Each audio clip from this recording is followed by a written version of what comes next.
Greetings, booktubers, and welcome to Sunday Comics.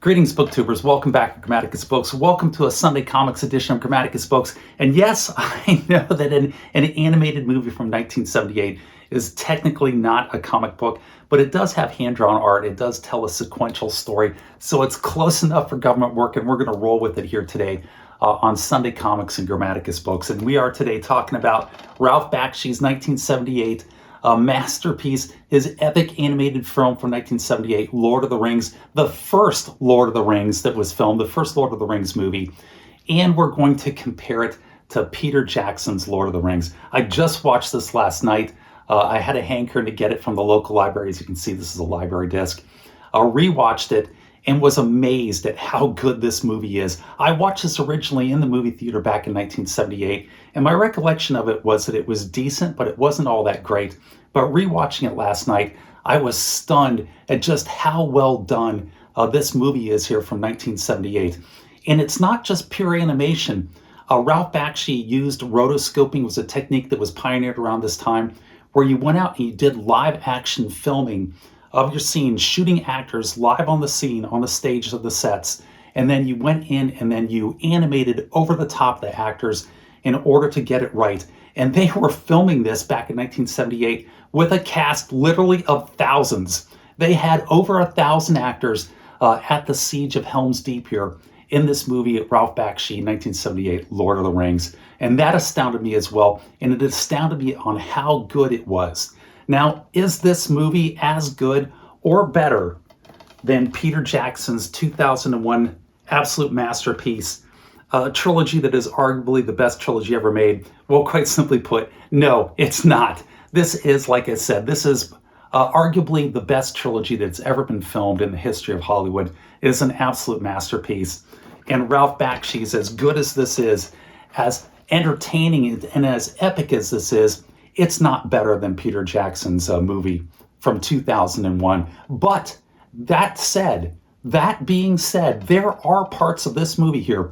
There are scenes and elements of Ralph Bakshi's version of Lord of the Rings that I do genuinely believe are better than Peter Jackson's trilogy from 2001. There are five things I think that this movie does better, that it gets more correctly from the Lord of the Rings books by J.R.R. Tolkien, and we're going to go through them one by one.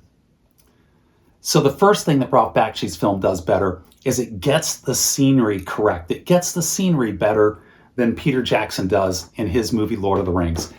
The animated scenery here in this film, it's absolutely stupendous. It is beautiful, it's fantastical, and it absolutely hits that vibe of an otherworldly fantasy feel that really gets Tolkien's world in a better light. It hits it more correctly, and it does it more authentically to the book than Peter Jackson does. Now, Peter Jackson filmed the majority of his trilogy in New Zealand, which just has stunning scenery, that has stunning geographic features that makes it a great place in order to shoot that trilogy for Lord of the Rings. But there are times there where you're looking at scenes that Peter Jackson is shooting in his movie, and it looks like you're in New Zealand. It feels like you're in New Zealand instead of in Middle-earth. And this movie, from start to finish, it just has got that otherworldly Middle-earth feel to it with its backgrounds and its scenery. And in that respect, I think it does top Peter Jackson's Lord of the Rings. So that's number one. Number two is the Orcs and the Ring Race.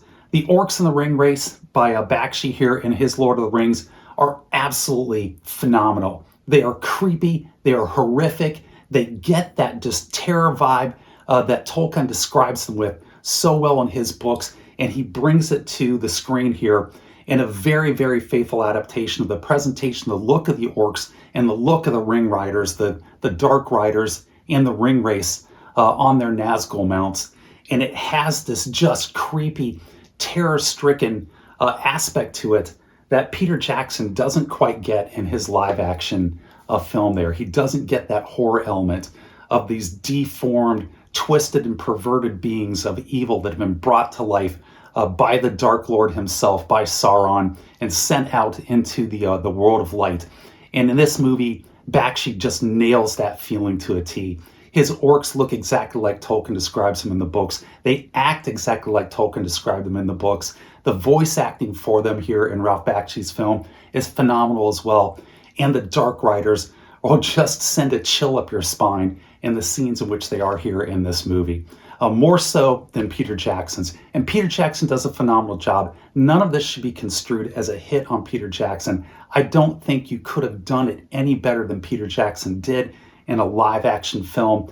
It's an absolute masterpiece. But there are certain advantages that filming with rotoscoping and filming with pure animation give you when you're doing a fantasy story, an epic fantasy story like Lord of the Rings. And this is one of them, the Orcs and the Ring Racing. Number 3 is the action. Number 3 is the action and the acting in parts by the actors.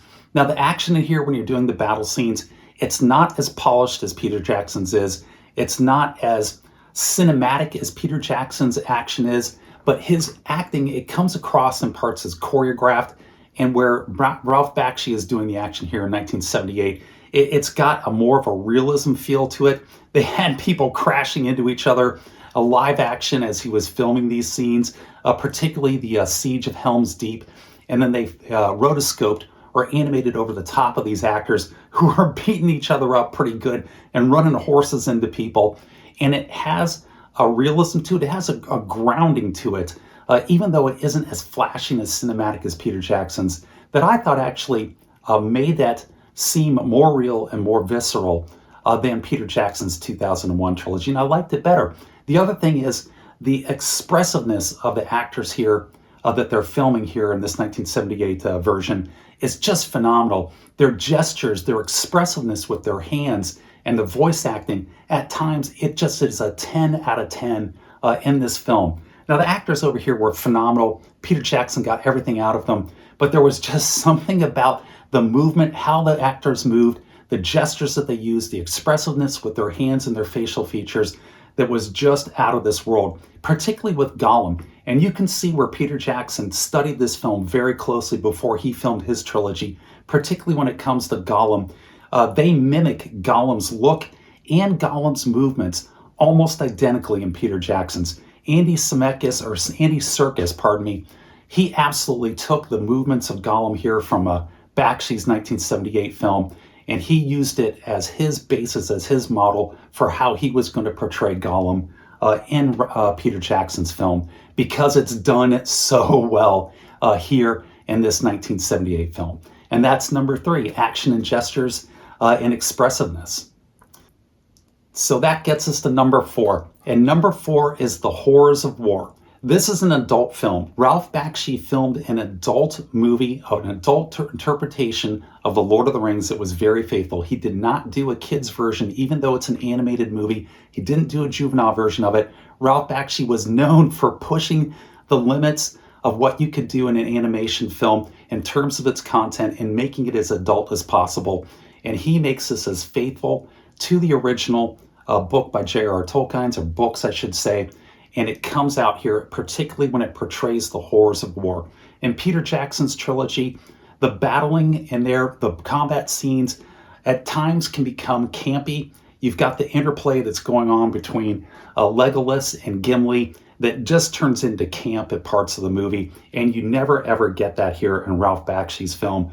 War is seen as an evil, as a necessary evil, as something to be undertaken only as a last resort, and something that is very dangerous, and it has its horrors and that horror aspect that comes with it.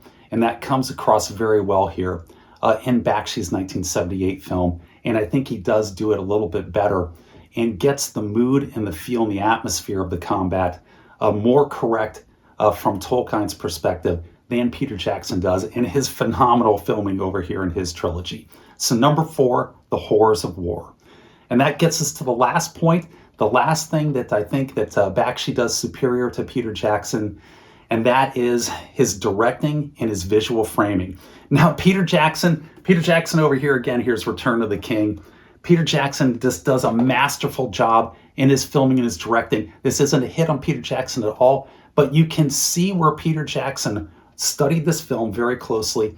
And Ralph Bakshi was such a genius with his directing and his framing and his camera angles that Peter Jackson directly lifts scenes with the exact framing and puts them into his movie here from 2001, his trilogy starting in 2001. And for that reason, because he borrows so heavily and he actually steals scenes out of this movie, that I'm giving the nod, a slight nod of the hat to Bakshi. And some of the scenes that he takes absolutely directly, just mimics them perfectly and puts them up in his live action film, is Bilbo's birthday party. Bilbo's birthday party, where Bilbo is addressing all the different clans from the Shire, and he talks about how the Proudfoots are there, and you have the one Proudfeet Shire member who's got his legs propped up on the table, who shouts back up, "Proud feet!" And Jackson steals that scene exactly out of his movie from here, the Bakshi one. The other one that he takes is Aragorn, introducing Aragorn at the end of the Prancing Pony. He steals that framing exactly out of this movie here by Bakshi. He also takes the water horses at the River Brunnen, where the water horses wipe out the Dark Riders, and he frames that precisely as Bakshi did back in 1978. And also with Grima Wormtongue. With Grima Wormtongue, where Grima Wormtongue is advising King Theoden when he's completely under the spell of Saruman. That again is framed, staged, and directed precisely as it is here out of Bakshi's film. And Peter Jackson takes it because it's so good, and why wouldn't you take it when it's done to perfection? And he puts it into his trilogy. And then the last thing again that I'll mention is Gollum. Again, Gollum is portrayed in such a perfect manner, in such a manner that just hits and strikes the tone of Tolkien's trilogy so perfectly in terms of its image and how Gollum moved and how he talked, that Andy Serkis takes it and Peter Jackson takes that as well. And throughout this entire movie here and Peter Jackson's trilogy, that's how they portray Gollum throughout Peter Jackson's trilogy.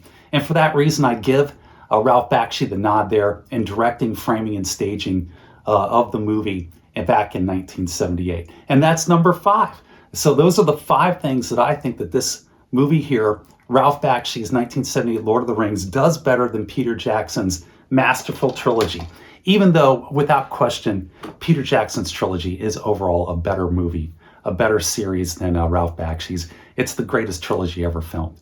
But what do you guys think? How do you guys think that Ralph Bakshi's 1978 film stacks up against Peter Jackson's? If you haven't seen it, I highly encourage you to go out and to take a look at that film. It's fantastic.